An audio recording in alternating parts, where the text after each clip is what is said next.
Renaissance music.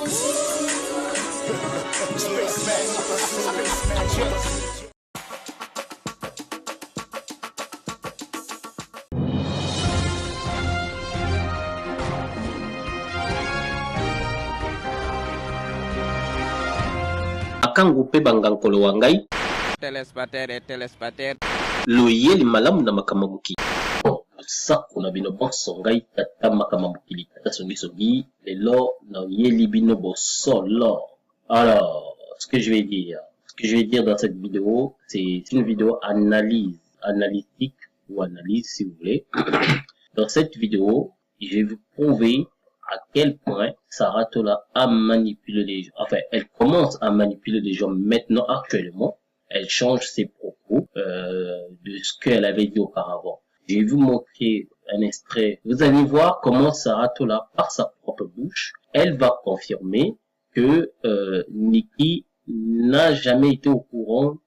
sur ce qui a été dit chez Marie-Laure. Comme je vous le disais dès le début sur ma chaîne ou sur la chaîne de Kofak, Bomba Rose, je pense, je l'avais dit, que ça, Nikki, Likamboyani et Wuta et pas Marie-Laure, Batoaro Ndimelanga ite, tiko boyo quand on a mon ya Sarah Tola, yemo pas pour le bayango, que Nikki azaki au courant de Makamo. Donc, ce qui Sarah a côté là Nikki, c'est parce que ayoka marambo ya Zemi wana et Wuta et pas ya Marie-Laure. Yango wana etindaka Sarah abenga noko ya Nikki on a éclaircir bango, a éclaircir plutôt bateau na lokuta da triangle oyo Marie-Laure akelaka. Alors, donc ce qui lelo Sarah Tola lexaki vidéo ya oncle wana pona lo baki non ezalaki Nikki na ba oncle na yiba abenga ki ye pona ba loba que non azana zemi ou azokosa tout ça etc. Ça c'est des choses que je ne comprends pas, parce que Sarah veut faire comprendre aux gens alors que auparavant elle disait le contraire. Ce qui n'a pas ça, bolanda bino bote. Mayele yaki bo moto to boyi to sala ke mission na lobi posa la buzz. Mais ata mayele yaki bo moto ke bezo na olinga na sala. Est-ce que na dans la base peut ba calculer ba planifier la base. Karine Mokonde apesa bino cours à buzz bien te. Buzz ba calibra ngo ba calculer ngo tala nani esika basuka la base nani comment nene kombo kiminga o amande fubola da Costa base moni base nenge lié da Costa na équipe na base ezali panangu bate base wana peka posa la base il faut za na mutu faut za maele Marie-Laure émission na lobby oyaki na ko sala base dossier a fallu esila ki batu na internet batikinga ku baselenga be mission lobi ba finginga na bana moi salté ba finginga po anini na bomi actualité na BBC ba vérité na bomi actualité moi ba sa sous analyse ezate ba finginga ba fingi niki nga ku mafinge kota ga ebimaka nga so mto finginga wana sena ngaka ozo comprendre alors tant ozo lingo créer buzz il faut chaper maele na kati ya buzz wana otala ke na bezo nazo créer ba avantage rozala boye mais ba désavantage à bezo yango Marie-Laure fala ko calibrer base na yo tchela mo intelligence pour les cas propres parce que bezo no sali lobele qui trop sale oko sala pe base na yo ba fingi pe mutu te ngana émission na ngana permettre ba finga na te na permettra ba titoyer ete na permettra ni ba titoyer Nikki ni Fali parce que non ça la analyse na tindi mutaya ko benga ta finga aweza ba compte à rendre te awezo moni ko ça na moi maele no moi muki olingo pesa moi conseil moi idée to yambi yo to lection opeside na alors nenge to yebani biso nyonso nenge to zala boye nde na fandi boye mutu mo afa émission abenginga Sarah yo na posana loba ba vérité o kanganga po nini mwana musala Fali boye na boye ya est-ce que oza sûr ngana on l'exé émission so ezaka base planifié te on l'exé te yo bandi de akofinga nganga na obano lection ndeni on l'exé te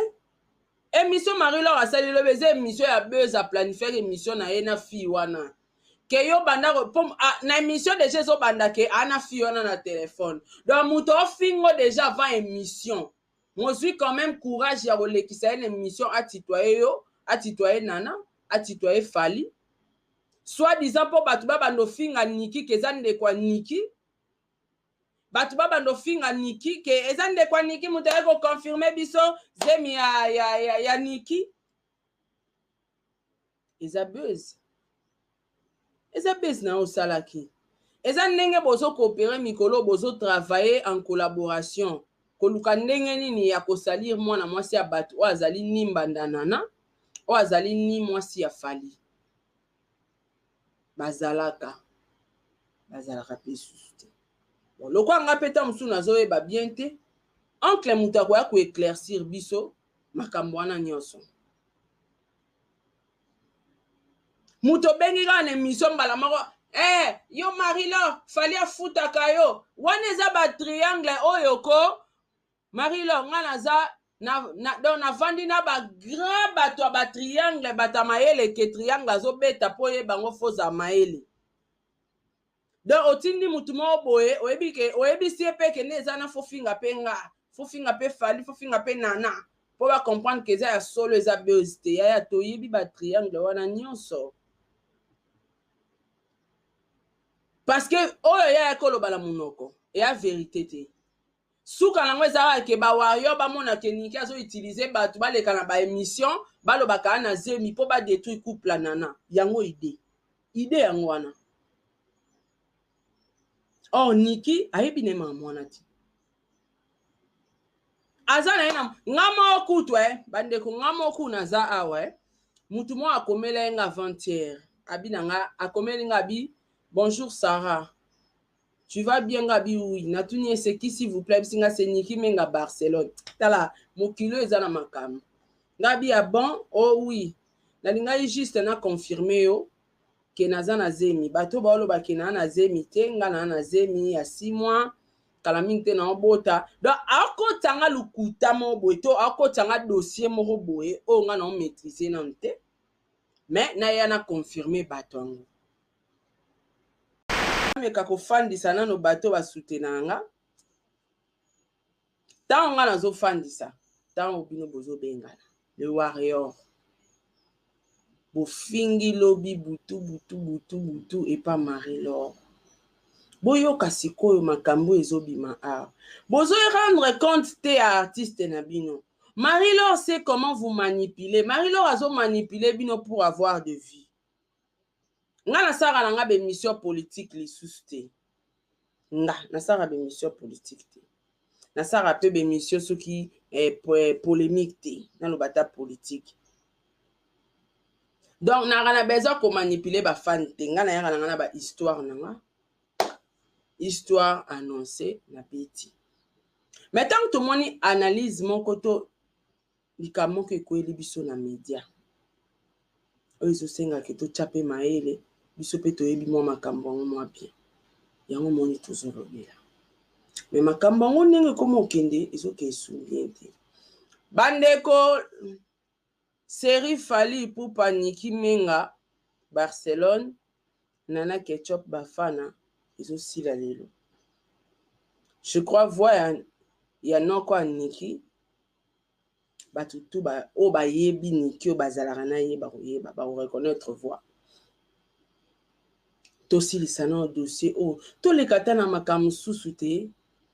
likambo ngo nini bovandeli dossier ka moko wana bozoyokisaka Nana Ketchup motema pasi ka pamba to bino mo nde bozo créer bino mo bozobeta batriangle bakota lanu ponde tozaka boye na oloba te nakota oncle te bon na bana nao kopesa nao bambote na nga apesi mbote na papa Aaron Amatou balobi le prince de Dubaï mobala bata mama Gina Amatou na bana nyonso tu napesi bino vraiment ta ya bino yango wana bojwa na kombo na Yesu tozoya papa Aaron tozoya donc voilà bambote belé na leo na opona Le président Charles Tamboué, papa Nabiso, papa parrain, na maman parrain, Jenny Beta, maman marraine, Jenny Beta industrielle, moi ça pembe, na pesi pembote na Amelia Mweba, la privado ya mobile na la privado ya papa Orlando Domingos, bambote na yo, bambote na héritier kiaba, motema ya batu ya chéri po. Bambote na sikozali. En tout cas, bandeko boza na Facebook, bosa makasi ya roya YouTube parce que non supprimer Facebook, non continuer live na YouTube. Ngap na clôture ki maramaniki me ba appel batu ba benginga ebele. Na si ya batu kobenga oncle ya baniki pa bengaki. Sarah tozotala ba émission nyonso ezoleka na internet. Mais on dirait yo oza na vérité. Alors, loko za na vérité, j'aimerais bien qu'on passe un message moko o ekoki ko faire arrêter. Ma camion se passer sur la toile. Donc, en clair, on parle de la nègre vérité. Soyez choqué quand t'as dans le bac, malam, ebi manam non ngati, ebi manam non kapati misusu. Ce qui passe à konye ata ko choqué batu. A choqué kaka. Soyez pas à kokoleze koko kitisa voilà, binomo bolandi bomoni sikawa na hotel binoboyo ka ndenge Sarah yemo kazoloba. Ce qui Marie-Laure atiki makamango vite vaut mieux fali asambwa na ye. Donc Marie-Laure a zaka na projet déjà ya kosambwa sa fali malgré n'a jamais voulu arrêter cette affaire. Ndenge izobima ebimi na monoro ya Sarah to lazoloba akotika likamo ote o atako fallait à Samuel et italiété parce que ils Marie-Laure azotika moté donc il pas kotika. Là en ce moment-là Niki ne parlait pas encore avec Sarah. Donc ceux qui ne savent pas, ba vidéo au moment où ils allaient ba vidéo à Kala. Donc Sarah yo soko komo ya sika komo le bono Niki mtako tinda yo finga bon on a aussi pour tout le monde eux qui ba audio ndenge begaza ko côté papa na yo ya bocho pe aza ko côté au finga fali. Donc venir jeter tout sort sur Niki et ça qui m'a bé franchement c'est méchant. C'est méchant, aux alliés vraiment aux méchants en fait. Aux alliés en personne parce que au jamais cause makamona yo au bambelango Niki ça n'a aucun sens. Oyebi bien marambe belo loba et wuta na Niki et wuta epa na yo mo ba preuve yango yo nazo cette la première partie mususu goyaka. Mais na pas na ceux qui ça na vidéo pour na refaire vidéo mususu parce que na yite za milai na ngai na taka bato au courant en fait. J'ai remarqué sur YouTube ceux qui bato baza ko yina mingi Niki c'est parce que les gens alimentent juste les sika oyo baza ko mona ngo monte quoi. Par exemple c'est exemple babimisi ba audio ya Diego et Diego azo côté bato pa bafinga fali babimisa fali moto mabe tout ça Diego kuta depuis que fallait à boma papa na maman ba chaîne sur YouTube na moni ba teli yango te le seul moto o na moni até yango ezali até yango plutôt ezali Global TV de kolanga trésege mais le reste